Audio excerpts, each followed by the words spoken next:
যমুনার বুক চিরে ট্রেনটা এগুচ্ছিল। জানালার পাশে বসে মনে হচ্ছিল সময়টা একটু থেমে যাক।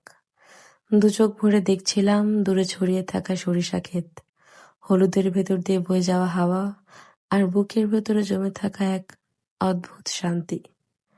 অনেকদিন পরে গ্রামে ফেরা। গ্রামে ফেরা মানে শুধু জায়গা বদল না, মনের ভার নামিয়ে রাখার মতো একটা ফিরে আসা।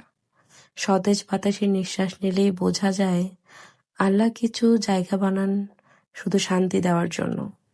গ্রাম তার মধ্যে একটা। বরাবরের মতোই গ্রাম আমার হৃদয়ের খুব কাছের। এখানে জীবনের গতি ধীর, কিন্তু প্রতিটা অনুভূতি নিঃশব্দে মনে জায়গা করে নেয়। মাটির স্পর্শে, বিকেলের আলোয়, আর পরিচিত চোখের চেনা ভালোবাসায়। আমার কাছে গ্রাম মানে নানা বাড়ি আর দাদা বাড়ি। এই নামগুলো শুধু বাড়ির নাম না, এগুলো একটা পুরো শৈশব, একটা নিরাপদ আশ্রয়।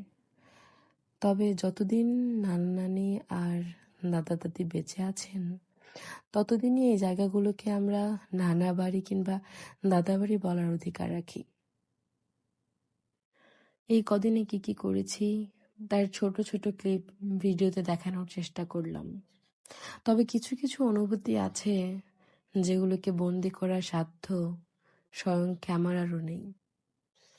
রাতে বারবিকিউ করেছি, আগুনের আলোয় মুখগুলো আরো অনেক আপন লাগছিল।